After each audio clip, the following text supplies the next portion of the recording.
Hey, welcome to the Gamecast. This is Mark, your host from Pix in Motion, joined by Greg from Pixel Play Cafe.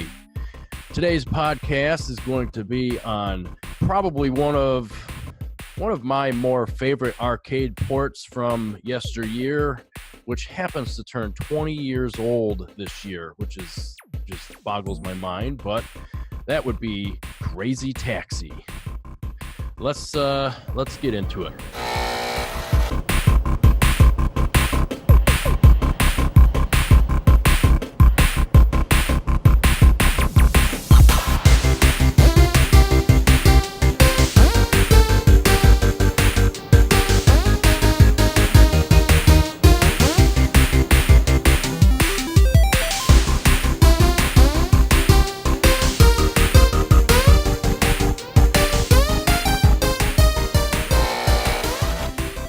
So, Greg, right. what I'm gonna let you start on this because I know you have a bit more playtime, plus a bit better skills in this game than I do. But so I don't know about that necessarily. well, you know how to do all the tricks and stuff. I didn't even know there were Kinda. tricks until a couple weeks ago. Well, there's tricks is a term I'm not sure is the proper term. I guess that's what the game uses, but just the power slide and like the boost and stuff like that. Oh, okay. But anyway, yeah, the versions I played before we did this were the Dreamcast, PC version on Steam, and the Android version that happened to just come out in honor of the 20th anniversary. Oh, And each has things to talk about for sure. So okay. where should we start? Well, let's start where it all started, the arcade, and Okay. how it came to the Dreamcast. I literally never played it on the arcade. I See, saw it and in the arcade. that's Never played it. for me. I did. I've back in them days, I dumped a lot of quarters into it. It was just, it's one of those arcade games that was actually pretty damn fun to play, and kind of addicting. Like with the well, at the time, the awesome music tracks that were playing. It's very like nostalgic nowadays for the Dreamcast version anyway, because of the music alone. And it was just awesome. And when I found out it was coming to Dreamcast, I had to pick that one up. I actually believe I picked it up the day it came out. Yeah, the first time I ever saw the game, and probably the only time I saw the game in the arcade, was actually at a Super Kmart, of all places. Which is probably gone by now. It is now, actually. Last time I was visiting that location, it was closed up. And the Sam's Club next door was just fine. So oh, well, that's too bad. No surprise, but Yeah. It is too bad. So it was funny because like I saw it and I was like, oh crap, there's Crazy Taxi. But this was like when Dreamcast already had a version. So it was kind of a novelty for me to see the original game in its original form. And I remember walking over looking at it and it's like, this looks exactly the same as what I have at home. And I just didn't bother playing it because why when I can play it at home all I want for free? Yeah. But that said, I can definitely see how that game would have been really cool in the arcade. Yeah, I mean, when it first came out, it was not like, it's kind of a racing game to an extent, but not really. I mean, it's more like race against time. And it was kind of it fell when Sega was doing a lot of weird kind of on wheels kind of games, I'll say, or not even necessarily on wheels, but like it was right around that time that you had things like Crazy Taxi. There was I think the game was called Wave Runner, which was like the jet ski game in the arcade. Yeah. Where you actually sat on the jet ski thing, kind of like hang-on style. Yeah, I remember that. Then they had like Top Skate or Top Skater or whatever it was called, where you stood on a skateboard and actually did stuff on the skateboard. Yeah, I never played that one, but I do remember seeing it. I tried it once. Didn't go well. No, hence why you tried it once. After that. Well, then they had another game that actually did come to the Dreamcast eventually, and that was that 18-wheeler 18 American wheeler, football. yeah. I That personally was never played it though, unfortunately. I recently played the arcade game of all things. Oh, Weird to play that finally after all these years, but yeah, it was a weird time because Sega was doing all these games that were like in different. vehicles or on vehicles, but not like racing traditionally. Yeah. Of course, they had like Sega Super GT and Sega Rally 2 and stuff, but these games were not in the same vein as those at all. No. These were very Now, wacky. I do want to say that, I mean, being that this year, in 2019, Crazy Taxi turns 20. Uh, it's this game is kind of what's leading us into more of a new topic of arcade ports. Mhm. Um, Mostly we're gonna, talk about like the good ones, not necessarily perfect, but the ones that are pretty damn near close. Yeah, And Crazy Taxi just happens to be one of the ones that, I mean, at least on the Dreamcast, it's pretty much exactly how you would have played it in the arcade, yeah, and I think minus the big arcade cabinet with the steering wheel and stuff. yeah, and some of these games that we'll be covering in the future may not be even close to arcade perfect, so to speak, but very very good in their own right. You'll And see what maybe when we get to. one of them that I am a very big fan of is better than the arcade. Yeah, there are some. So, So so Crazy Taxi. Um, let's see. I mean, obviously it came out on Dreamcast, and I played it, this week on iOS and PlayStation 3. mhm. PS3 version, I do believe, they had to have optimized it some, and because it runs in 16:9, Mm, and I personally didn't have any slowdowns or anything. But then again, I was just playing the arcade mode. Maybe some of the other modes have slowdowns. I'm not. I'm that not. was a full screen 16:9.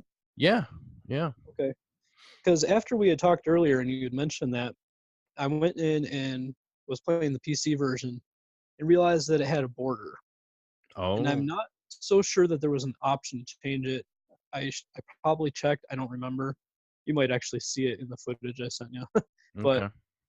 um, either way, it did have a border, and it was kept to 4:3 when I was playing it. It's very possible that I selected that just to keep it like authentic to what I remember.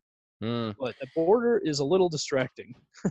See, um, maybe there's a graphics setting in the PS3 version, to make it like original or something. I did not. I don't know personally. I'll have to check.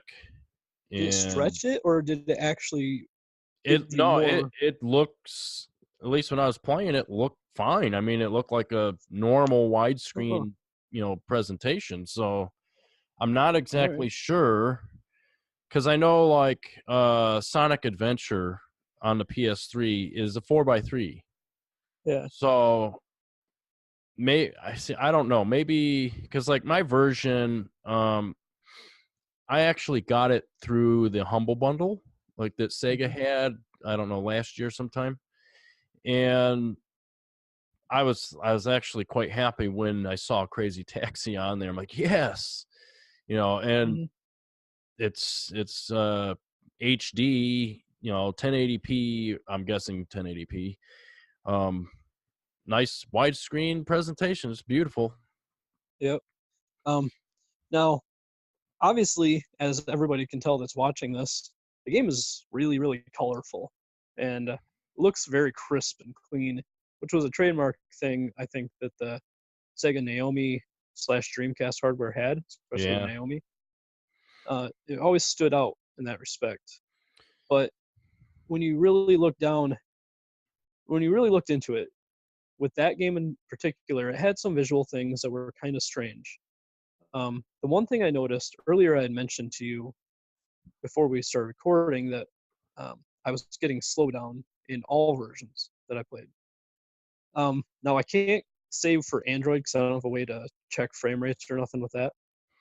But playing the PC version, I decided to run Fraps alongside it so I could actually watch the frame rate as I played. Now, the moments that I thought were slowing down, the frame rate was remaining right around that 60 frames per second mark Hmm. constantly. So I'm thinking it's probably a frame pacing issue rather than actual slowdown, which Yeah, that sounds would be about right. expected. Did you notice any screen tearing or anything? Well, I had VSync on, that's why I was topping out at 60 frames per second. Oh, okay. So plus my monitor is FreeSync, so either way, I don't know that I'd see screen tearing too much. So Okay. now, other than that, um, obviously the PC version is based on the same version that you would have had on the PS3 and the Xbox 360, meaning that music's changed and all the licensed stuff has been removed. Yeah, I So did notice that because I'm used to listening to the Offspring, yeah, let's talk and about the music first. yeah, the music it in the PS3 version, it's it's good, but it isn't. It's not what we remember.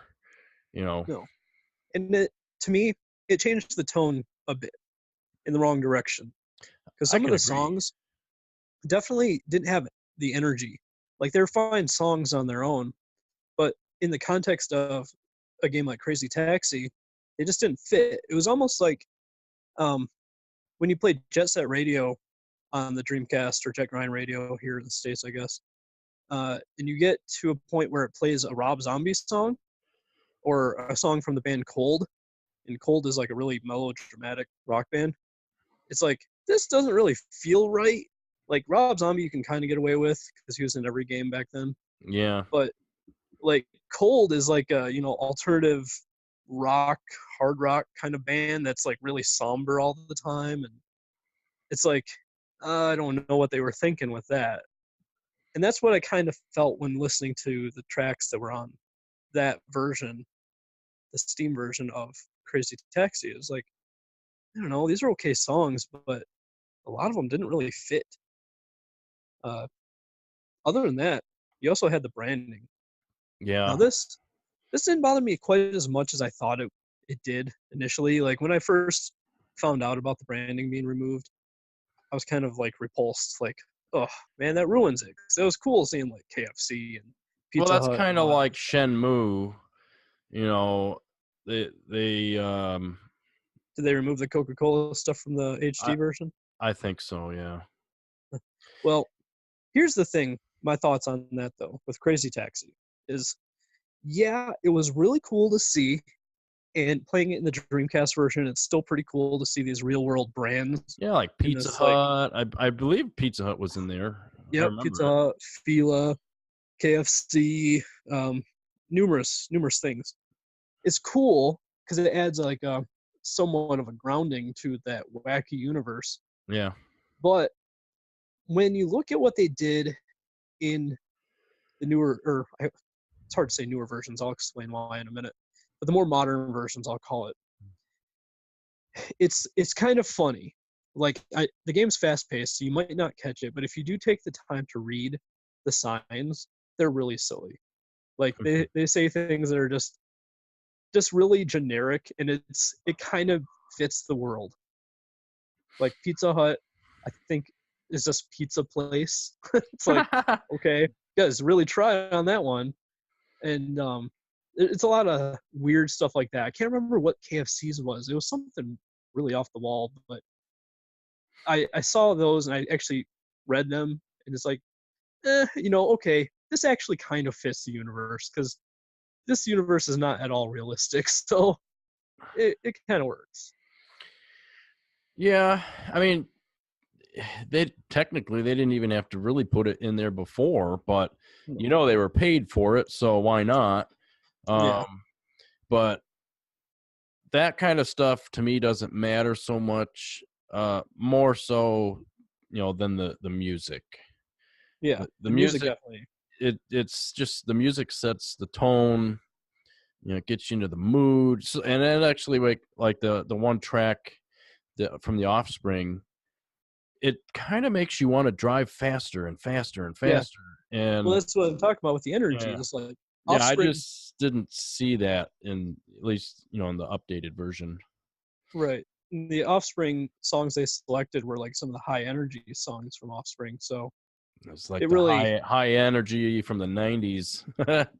yeah. Oh And my it wasn't god. even, what was weird back then, I remember, was realizing that it was Offspring, but then being just kind of shocked that it wasn't the popular Offspring of the time.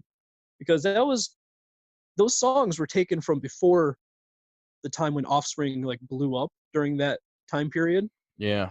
So it was like, wow, they actually like digged into their album pool and picked some songs that aren't the songs you hear on the radio and MTV and stuff all the time.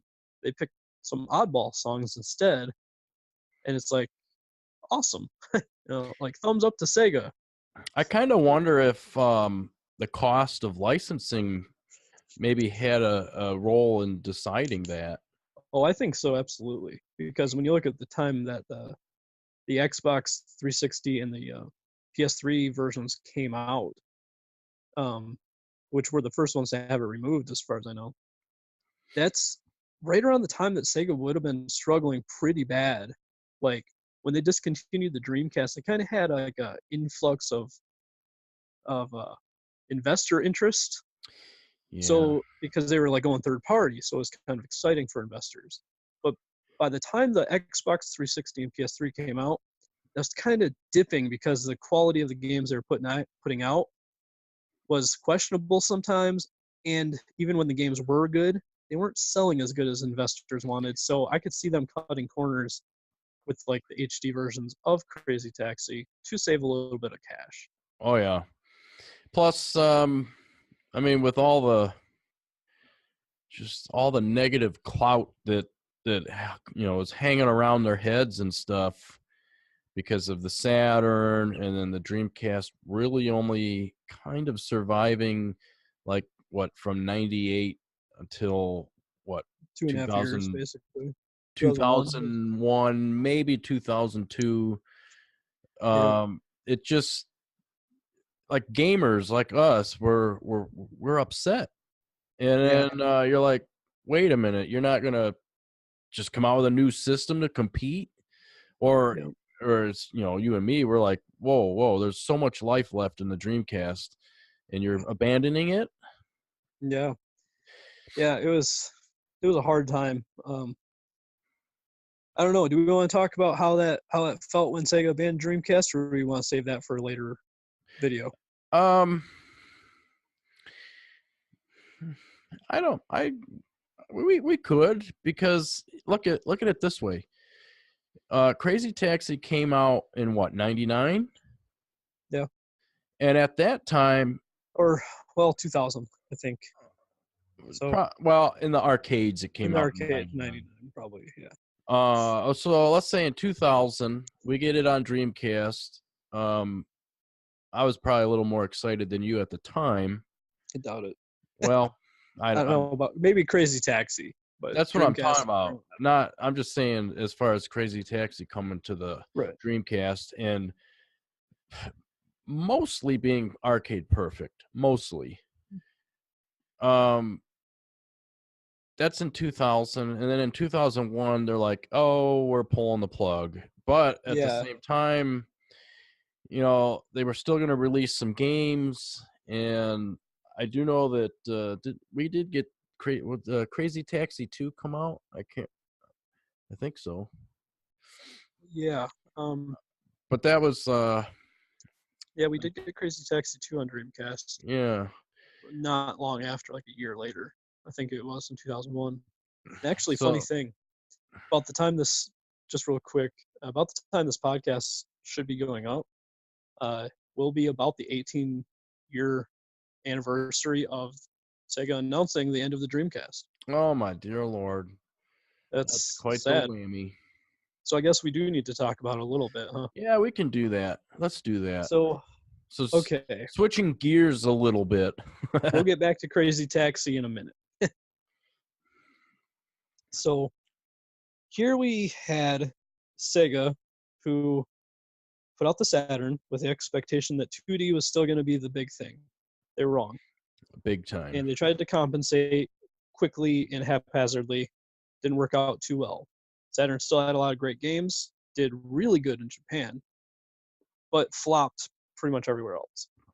So Sega, Well, part of that too was like, they're at E3. They're like, oh, and by the way, it's for sale right now. yeah, that was in '95 for those listening. First ever E3 actually.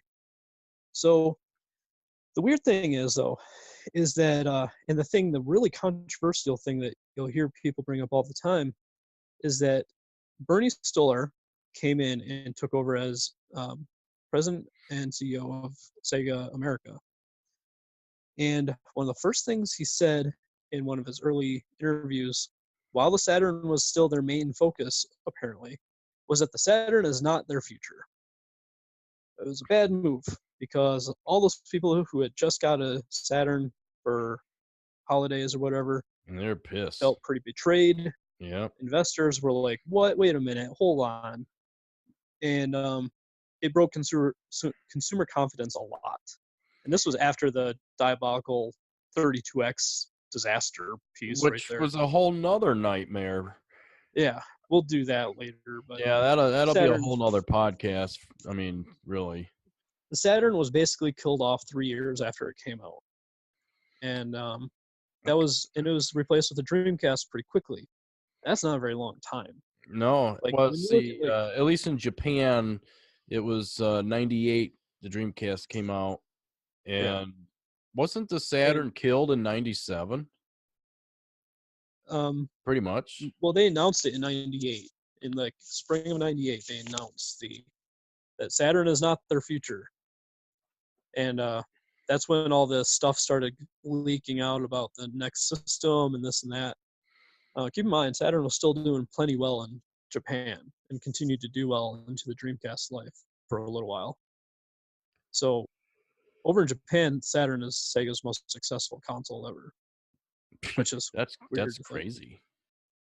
Yeah, but it had arcade perfect games, which PlayStation couldn't say, so that's probably why. But Well, 2D versions, right? largely, yeah, and Hmm. even some 3D ones. Honestly, they were not perfect, but so close it was good enough. But with the Dreamcast, it was like, for me, I loved my Saturn.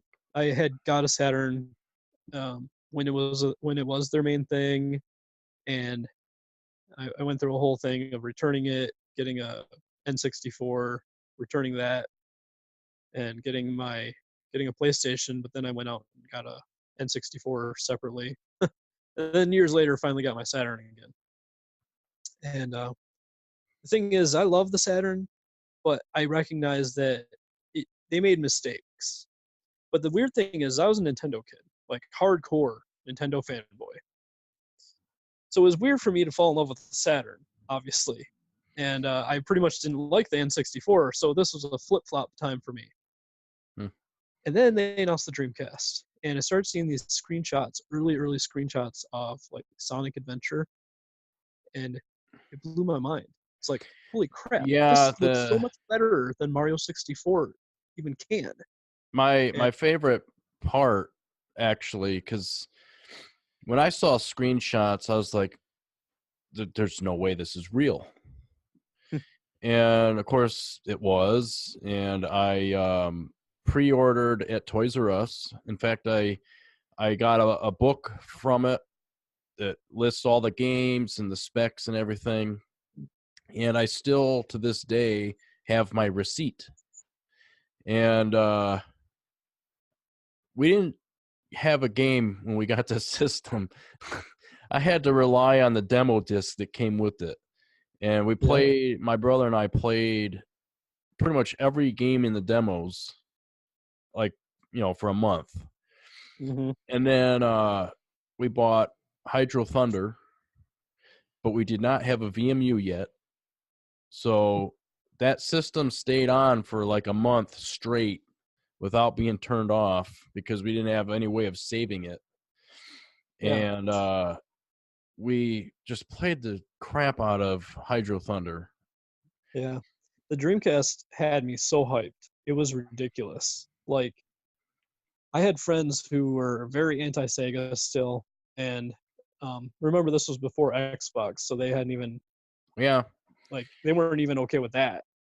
And I was trying to convince one of them that like, dude, Dreamcast is gonna be awesome. Like, trust me. And he's like, no, no, you're wasting your time. Don't. It's not gonna be anything good at all. And well, I got mine. It wasn't long after he decided to get his own, and it's kind of funny, though he never ended up getting nearly as many games as I did, and he kind of wrote it off pretty soon after, which is a shame because that system had a lot of good games Did that nobody you bought. get yours on launch day? Not on launch day, within the week though. I Okay, actually because yeah, I'm trying to think of what I did. I think I traded in a bunch of stuff, or I don't know. I can't stuff even you remember how I wouldn't got do that. today. It wasn't even trading in though because I got it at Toys R Us, so I'm not sure what I don't remember what I did exactly. Well, I it know I was only bought 200 bonds. bucks. That was the Yeah, thing too, is which it was crazy.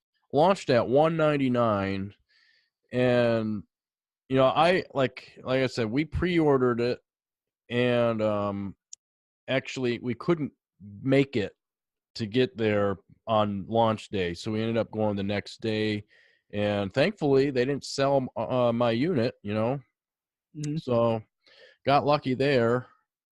Yep, I And remember. yeah. Actually, I think what I did was just mow. Um, One of my friends' mom, like I mowed her lawn over like for weeks leading up to the Dreamcast launch because she'd give me like $20 each time.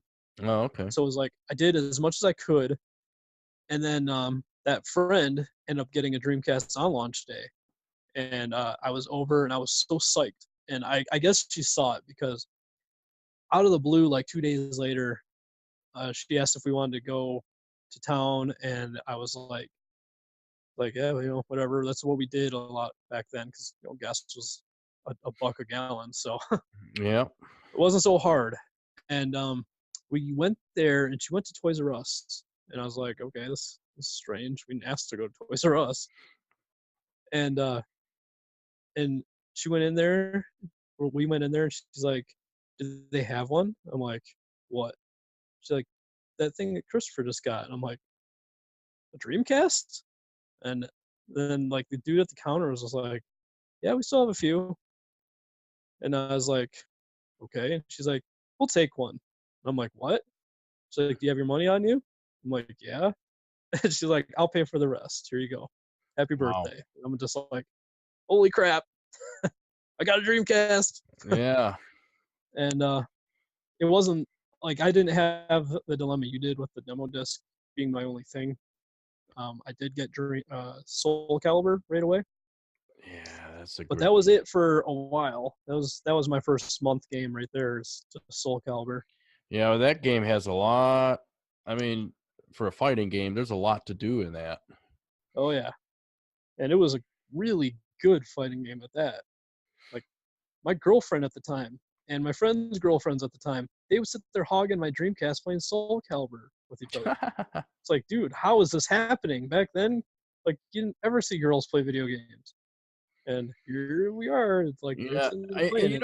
actually, it's kind of funny. Um, when I first got Soul Calibur, I didn't know it was in the arcades. I had no Hmm. idea. And probably about a year later, we went to play putt putt at some place, and Hmm. inside they had a little miniature arcade, and they had Soul Calibur. And I'm like, oh, Yeah, cool. I'm gonna go tear it up. And I go over there. I'm like, oh my god, it looks like PlayStation 1. This looks horrible. I was just going to ask which version of it you played because the game originally came out on the PlayStation based Namco arcade Yeah, board. and that's what And I saw, and I'm like, holy crap, I can't play this. This looks like puke. yeah, and There's no then way. it was funny because whatever Sega did to entice Namco to bring that thing over and just overhaul the crap out of it, they did it well. And then Namco ended up using the Naomi board, and released that version of Soul Calibur into the arcade. That's So like, cool. See, I there's never two played different that. versions. I never played that version. Nope, I haven't even seen that version in the arcade. I just read about it coming out after the Dreamcast one was done. It's wild to think. But, Hmm. basically, I think looking back on the Dreamcast 18 years ago, that it was like the end. And I remember leading up to like after launch, I was super psyched. I was all in on Dreamcast. And like the PS2 was like the damn thorn in my side. It seemed like everybody was avoiding Dreamcast or just, kind of shuttering it just because they knew PS2 was coming. And it was all about PS2, this and that. And I was just like, dude, you can have these awesome games now. Why Yeah. wait? For And cheap. I mean, yeah, seriously, for cheap. yeah. Speaking of price, like we can't ignore that, right? They were super, super aggressive. Like quickly after release, not only did they launch at a mere $200, where the PS2 launched at $300, Yeah. they reduced the price very soon after, like a year later, to $150. And then within the next 6 months, they had it down to $99, Yeah, and like then right in then time they for Christmas. and then they decided, oh, we're done. Well, no, Yeah. no, they did not yet. They still had another promotion. It was like Christmas of 2000. The thing was down to $100. Then they ended up having one more last push before PS2 came, where they're like, if you sign up for like a year or 2 years of our Sega Net service, free Dreamcast. Oh, And damn. it's like, man, that's crazy good. And then around the same time, though, they also lowered the price, like after Christmas, yet again to $50 for a brand new I do console. remember that, but I think it was around that time is when they pulled the plug and they were just trying to get rid of excess unit. Well, we had one more year. Like it was right around there. The $50 was pulling the plug, but it was right around. Yeah, I guess it would have been. Yeah, right then would have been about the time. But yeah, it was crazy. They were super, super aggressive about getting the thing into homes, no matter what. And Yeah. gosh, it still somehow wasn't enough. Just goes to Well, I show. mean, here's the thing. There are some issues. Um, okay, so you had even the original PlayStation had dual analog sticks. mm, Why You would know, Sega use a single analog stick? I mean, the Dreamcast, because it's because on the PlayStation, it was not a proven thing whatsoever yet. I The see. PlayStation had like no first person shooters that were really worthwhile that required a dual stick setup. Like Okay. you had things like Disruptor and Doom and whatever that were good, Yeah, Medal of but they did Honor, not. Medal of Honor, but yeah. that But yeah, that's still. and that I was like mean, it. yeah, For dual analog first person shooters, that was all you needed. yeah, and Because even then, Medal of Honor doesn't play like how a first person shooter would no, play today. no. And that's the thing is even like N64, that was like the first person shooter king of that 32-bit, 64-bit generation, and it had one stick. So really, Sega, they were in their right mind for thinking, one stick is enough because there's no evidence to support the fact that you might need two, especially when you look at Sony's track record of just taking whatever Nintendo does and doing it more, Yeah, like everything. But in that case, I don't even think it worked out for Sony quite as well because they didn't really like do the sticks very good on PS2. But it sure worked out for Microsoft. yeah. Even Well, Nintendo didn't do it right. and actually, I mean, because of the positioning of how the sticks are, Yeah. um, for the longest time, I always thought the way Microsoft did it was the best. Mhm. Today, I do prefer it that way, but I've been playing on the PS4 since basically it came out, and even the PS3 for that matter. I kind of got Mhm. used to it, so it doesn't really matter anymore. But back in the day, man, I couldn't stand having the analog sticks right next to Yeah. each other. Well, see, Dreamcast with Sega did some wise things there when it came to shooters because yeah, you had the one stick setup and you adjusted. I remember playing a lot of Unreal Tournament and Quake 3 Arena Yeah, yeah, online, and I did pretty well. Like you adjusted and it was fine. just like everybody adjusted with GoldenEye on the 64. Yep. You did it. Or Turok 2. Yep. But Sega went a step farther, which really was awesome, and that was when they included the mouse and keyboard. Oh Or yeah, they made a which mouse and keyboard. I do have I have. those, and So do I. the Dreamcast had a lot of things though, like the Yeah. Linux. You could get Linux for it. The web browser kit. I mean, all that stuff. Yeah, the web browser was interesting too. They Yeah, actually would release new versions of the web browser through the official Dreamcast magazine demo disc. yeah, which I So, used to subscribe to back in the day. yep.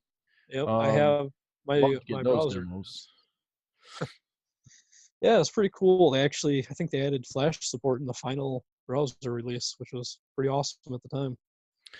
But I've so always wondered, because they had like the versions of Linux you could get for it, and back in the day, I used to browse the web on that thing. Granted, it's only yep, 56K, but yeah, it did everything I wanted. And the neat thing, at least back then, the homepage was Dreamcast.com.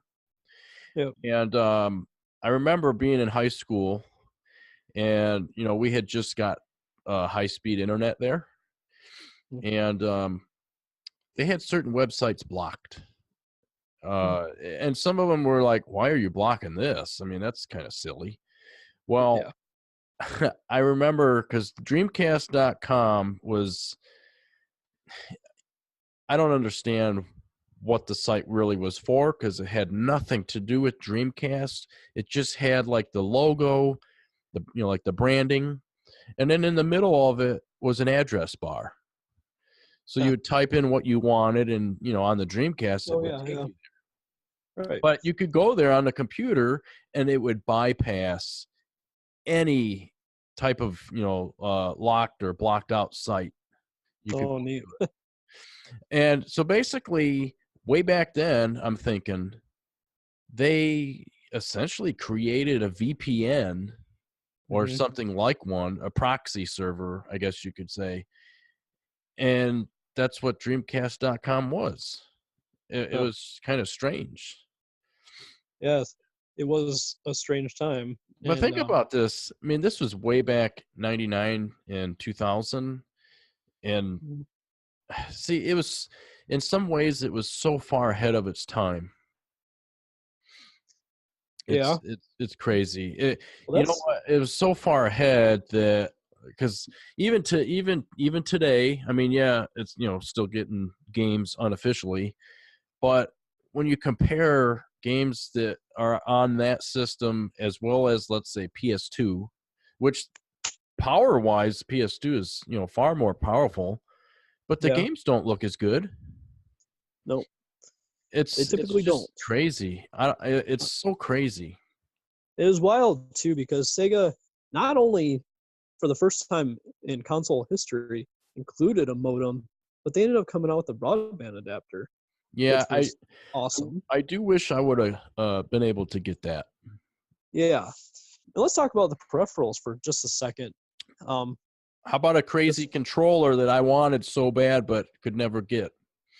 Remember the Virtual On controller, the yeah, twin all the sticks? dual sticks. Yeah, That thing looked so cool back in the day, and I wanted to get it for that game and play it, and never did. that game plays really good, anyways. Though, so they managed to make it work. So, at least I think so. A lot of people did struggle, but I mean, they had the fishing rod, which was Yeah, a that's thing at the that's time. yeah. I do believe I rented the controller. Um, Yeah. the one place that was in town, you could rent the bass fishing game, and the controller would come with it, and Huh. it was kind of neat. I Yeah. wish I probably would have bought it, but at the same Yeah. time, it's a fishing game, and whatever. I still, I do still plan on getting one for my collection just because Oh I've already yeah, put that's games definitely why something to not? have. Yeah. But then they had the super oddity of the whole collection probably. And that's Seaman with its microphone attachment. Yeah, For the controller. I never understood what it was for, so I never really bothered, getting into it. It's bizarre as crap. I'll tell you that. I do have it. I have the microphone unit and all that. Didn't they And bring the sequel out to PS2? they brought the same game to PS2. Okay. It's the same one ported over. They might have added stuff though, but it was essentially based on the same game. It was weird because it was narrated by Leonard Nimoy, so kind of cool. Um, People always claimed that the you could make Seaman eventually sound like Eminem, the rapper, Okay. which weird. But the game was basically a life simulation where you would go on. You had to go on like every day because that was the thing back then, like the digital pet thing. So that was Sega's stab at it. And you'd go on and you'd talk to Seaman. So if you were a dick, he was a dick. And he would learn to be a dick. And he would be that way all the time, just be an ornery little prick, and you would have to deal with them. But if you were cool, he'd be cool. It was a very weird thing. And you had to help him grow, make sure he didn't die, kind of like a fish. Because he kind It's of was a interesting fish. though. Think about the amount of technology they had to create to put into that game. Yeah, The it's weird. artificial intelligence is No. like Well, then they for had that time. let's What was that 2000? Man, that's impressive. yeah.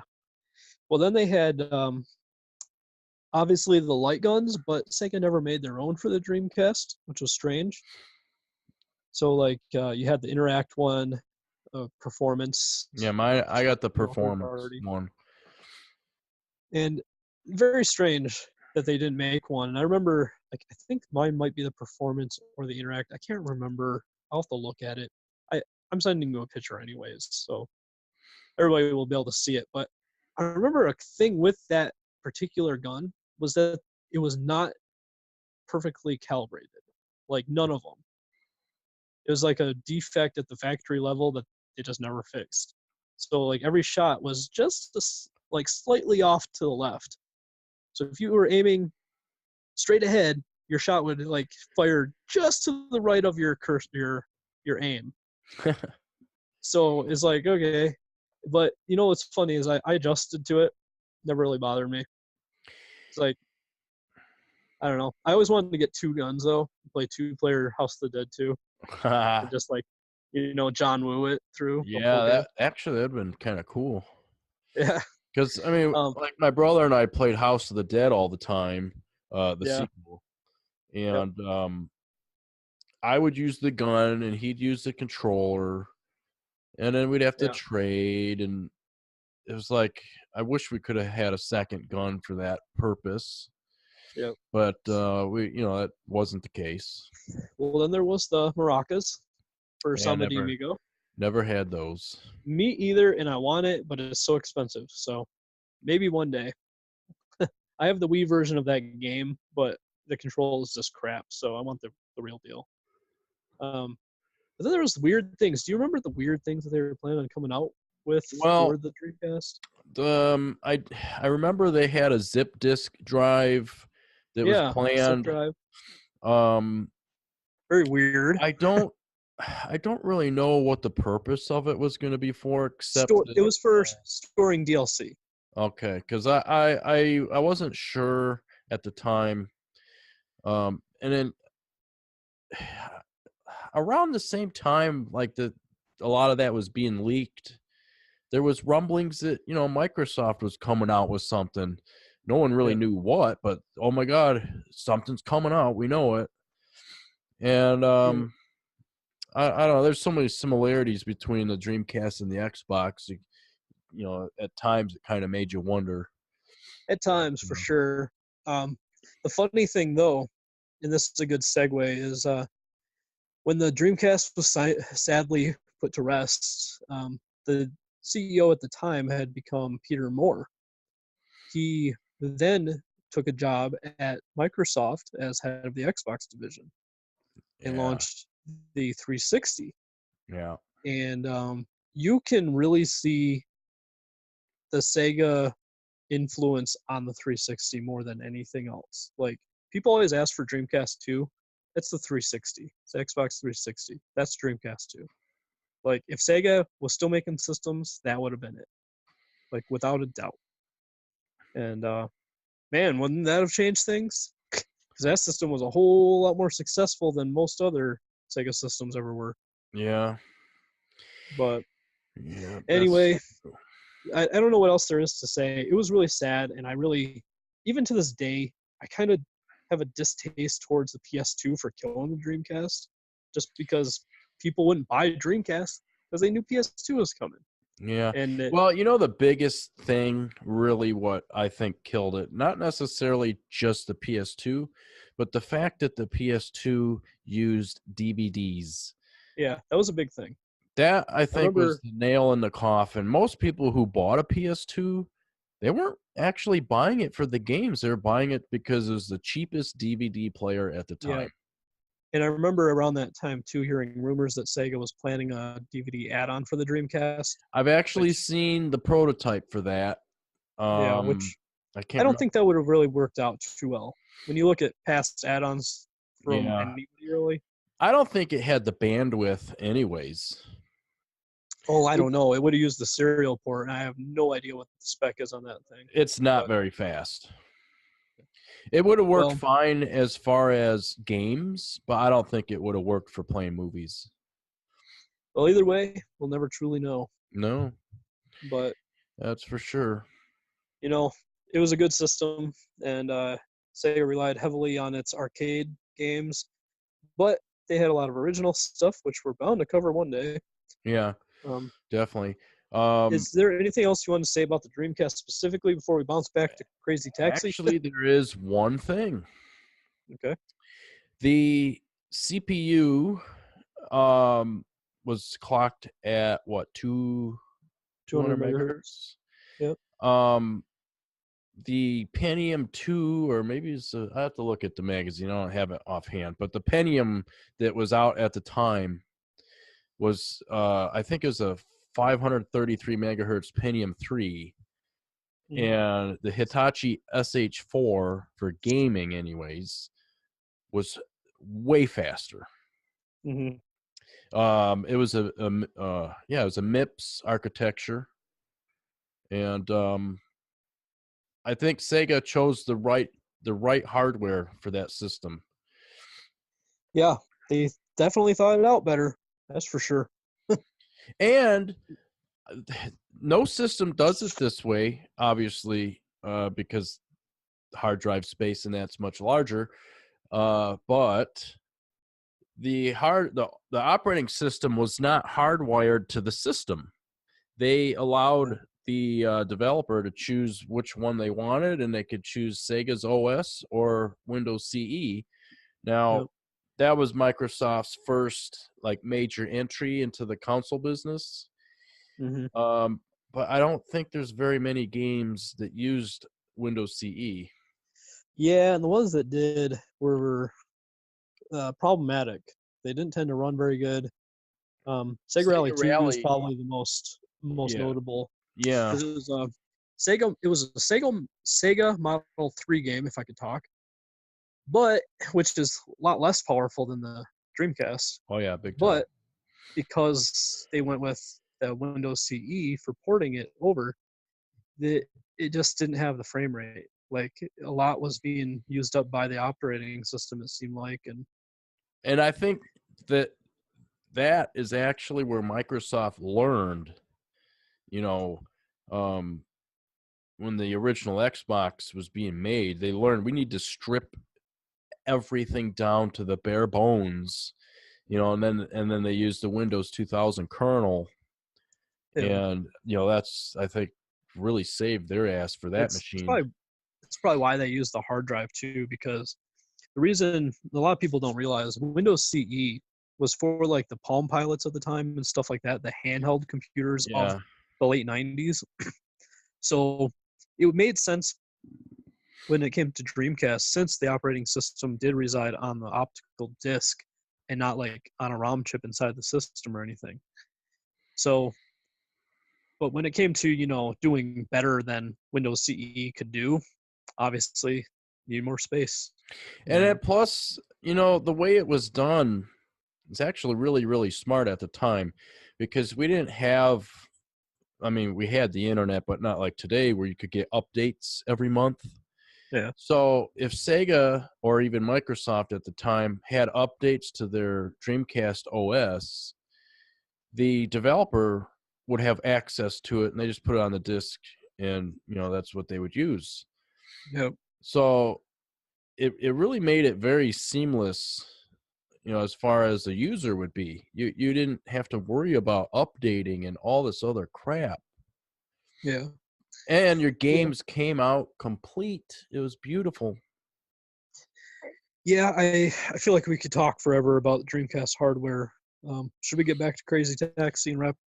Well, Yeah. I don't know about wrap it up. There's a lot to say, but we'll finish up the Crazy Taxi anyway. Yeah, definitely. Okay, so switching gears again. Back to Crazy Taxi. For those who were only here for Crazy Taxi, sorry, but Dreamcast is awesome. So yep, there you go. Deal with it. So the game on pretty much every version aside from the arcade itself had a variety of modes, which was pretty awesome. Sega learned that you can't just release just the arcade game in the home and expect people to be happy. So they added things.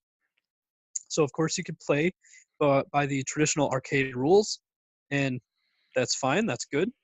But they also had like timed options, so you could play for 5 minutes or 10 minutes, for example, which was also good because you wouldn't be stopped, just because you just had a bad run.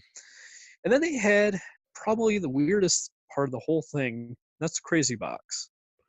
And I actually haven't played that part, so which is a shame.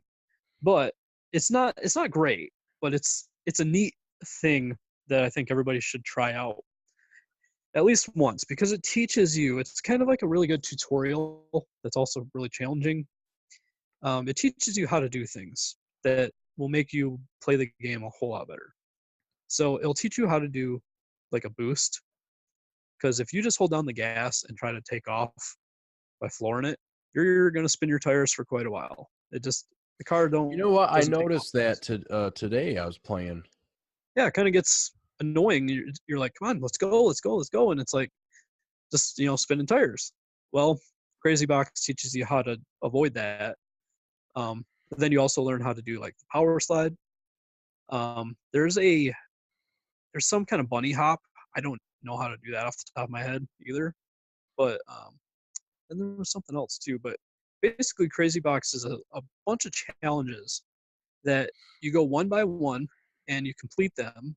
And as you go, you open up more and more, so you can kind of pick and choose which ones you want to do. And it's pretty cool because it's just like very specific challenges in different areas. You're not in the city. It's like an obstacle course almost. So it's kind of like their training mode. Yeah, it is, and it's also just a challenge mode too. It's kind of simultaneously both things. It's pretty cool, and I think most people should try it out at least once. It's not like necessary to go through the whole thing, but it's a neat distraction.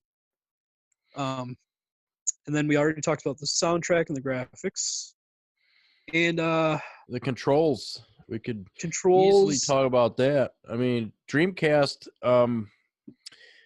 From what I remember, it's quite perfect. I never had any issues, I should say, with the Dreamcast controller. Yeah, it's of the version that I played, which as a reminder was Dreamcast, Steam, and Android. Dreamcast controlled just so much better, which I was a little bit surprised about, because on the PC side, I'm using a 360 controller, which I generally consider to be one of the better controllers ever made, aside from that D-pad. Yeah. And that controller just does not work as good as the Dreamcast one for that game, like at all. And on iOS, and I would imagine Android, you've got your touch controls. Now, I know you could have a Bluetooth controller and probably things might be different, but with touch controls, that is like, it's It's so not awful. it's not the way to play. Like, it No, could be worse. It's not like having like a on-screen like controller. Like, it's not like it gives you 4 face buttons that you don't need, and no, you you're know, given steering essentially and yeah, gas and brake. yeah, you get left and right steering only. Like, there's no wheel or anything. It's just left and right, and then gas and brake. The problem with that is the way that the game requires you to use the gas and brake in conjunction with steering to do the various moves that you need to do really well in the game. Initially, in the footage I sent to you, you can see how the game just runs slow. It's not, I don't know if I would call it slow down necessarily. It just runs slow, period. Before we got on here to do this, I uninstalled the screen capture thing altogether, and then I booted up the game. And I will say it ran a lot smoother, but it still had some issues. Mm.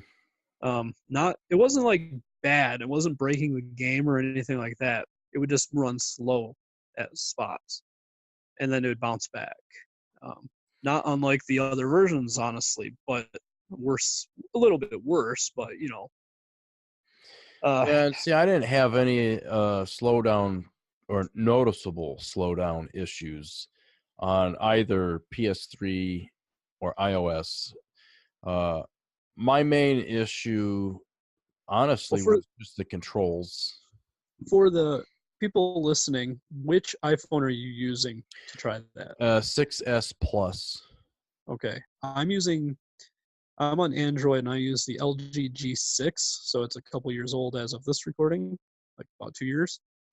Um, so yeah, I mean, neither phone is any slouch. It's just kind of a strange thing. It was totally playable as far as I'm concerned. Totally Oh yeah, playable. it ran fine for me. It's just touch controls suck. Yep, they do. And I think if I had a Bluetooth controller attached, it probably would have been a fine experience. Not great, but not awful. Yeah. But yeah, the controls definitely make the game not what it is. Um, there's other things with the various versions. The PC, as I said earlier, like the frame rate seemed to hold, but the frame times must have been off or something. Um, frame rate, boy, that's the way to play it. Play the Dreamcast game, like all the way. It still has some of that frame pacing issues, but it feels so much better to play, and the frame pacing doesn't really get in the way. It's just like a momentary a slowdown when you hit a high, like a really busy area, like a high resource Oh yeah. territory or something. And then it passes, and then it's all back to fluid 60 frames per second, and it's good. The triggers and stuff work better on Dreamcast, I think, than the 360's setup does. The face buttons aren't mushy like the 360 buttons, so it makes all those moves I was talking about way easier to pull off.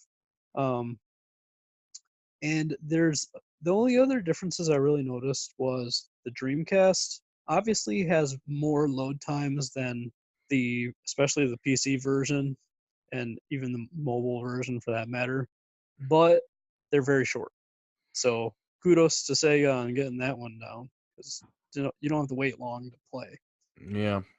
Um, I didn't recognize or like I didn't notice load times on the PS3 version, but I mean it's installed on the hard drive, so right. it's not going to be that bad. Yeah. iOS, same thing. The one other thing that I noticed with the more modern versions, like the Steam version, that was kind of weird to me was that the draw distance seemed very short compared to the Dreamcast. Like, how is that a thing now? Like, I would see stuff pop in the distance where I didn't see it on the Dreamcast at all. That's So kind of weird. it's very weird. I don't know why, or maybe I was just playing so terrible that the game couldn't keep up. I don't know, but it's a strange thing that I guess people should be aware of. But um, Well, Other certainly, than that, certainly would be something you'd notice, like the yeah, music, if you're going from what you remember from the 90s up into, today. yeah. A note on the music. I watched a review of the PC version that originally came out back in the 90s, the Oh, okay. disc-based version that was sold in stores for PC.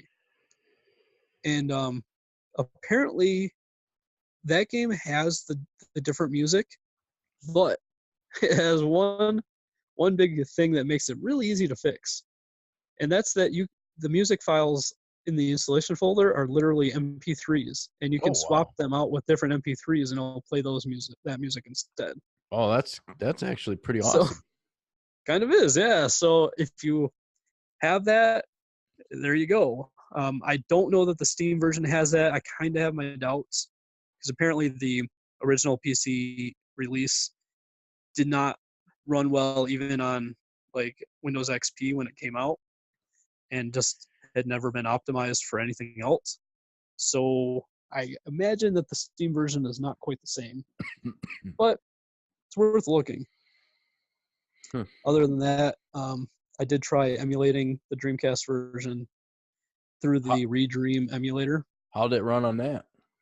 It ran so much better than every other version for the most part.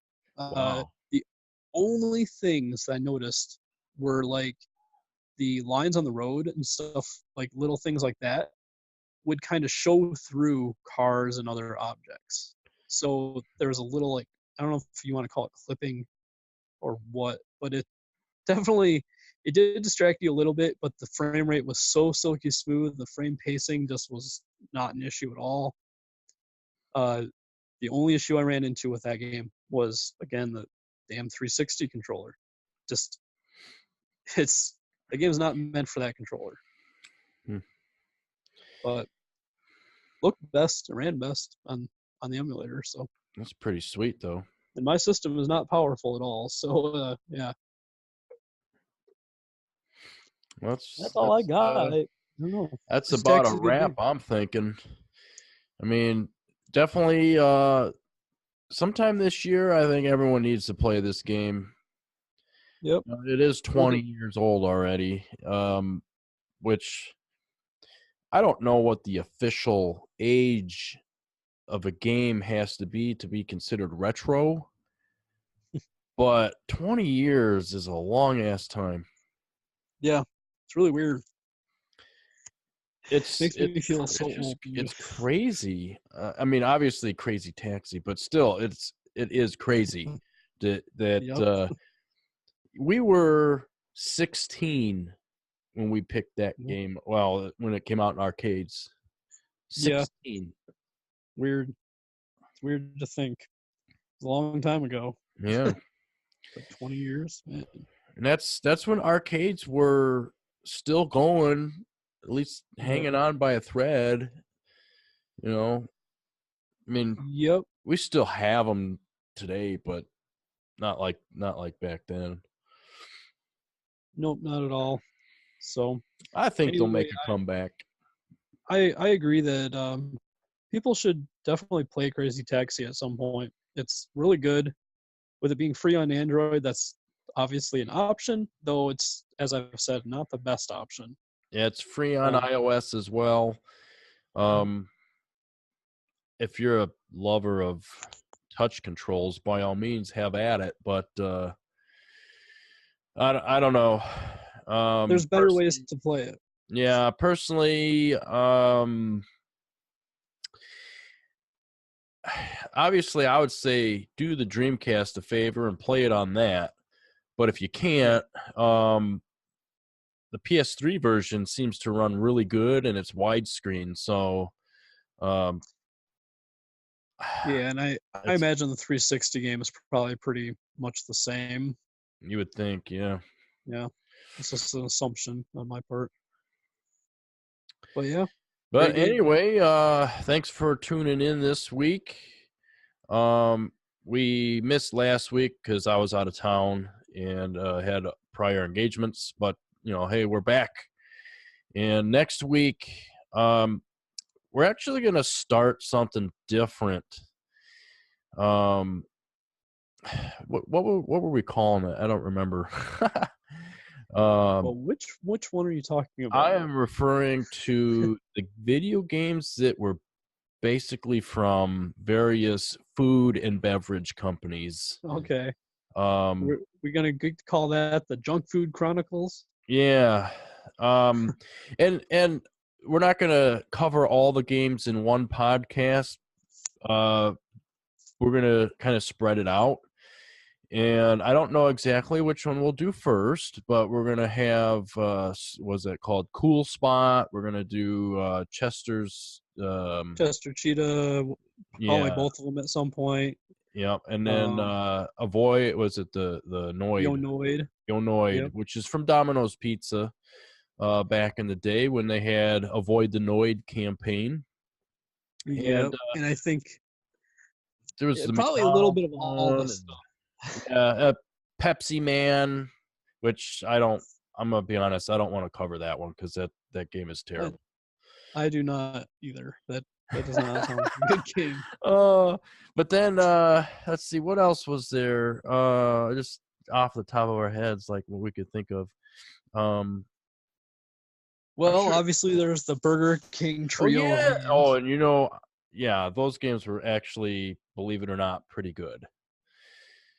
For what they were, for like $4 games, they're Yeah. not as bad as they should be. No, I They're, thought like yeah. Well, we can talk about those yeah, we'll talk later. about more But later. still, those games were actually pretty good for what they were. Yep. But yeah, so yeah, next week we'll start the Junk Food Chronicles podcast, and hopefully some of you will comment down below with your thoughts on whichever game it is we're covering, because it's going to be kind of fun and different and interesting, and might make. And I expect a lot of terrible games. Oh God, yeah. I really do. I think we'll actually be surprised at some of them too, because I have a feeling that some of these are not that bad. And But, it's funny because like when I was younger, I avoided them because they yeah, came from like McDonald's or yeah, 7-Up or even Domino's. It's like, why would I want to play a game by a food company? yeah, yeah, and some of them are not as bad as you might think. Yeah, And also, as Mark said earlier, we will probably be covering more arcade games in the future that are very good. So definitely. So if you have any suggestions on that, please go ahead and leave in the comments. Currently I think the list that we know of is like Mortal Kombat 4, Soul Calibur. Really, any Mortal Kombat if you want. Really. Yeah. Well, I mean, yeah, Street but Fighter. I mean, there's all. I don't want to do those because they're kind of common, but just like games like that, like that were in the arcades first, that made their way home, and that were good. Yeah, and there's a whole bunch of them. So if anybody has something they really want us to talk about, let us know. Otherwise, we'll just pick something that we think needs to be discussed. Yeah, something fun or whatever. So we thank you very much. Please, if you haven't already, subscribe and give us a like. Let us know that you like what you're listening to. Hit up those comments. Be fantastic. So anyway, talk to you guys later.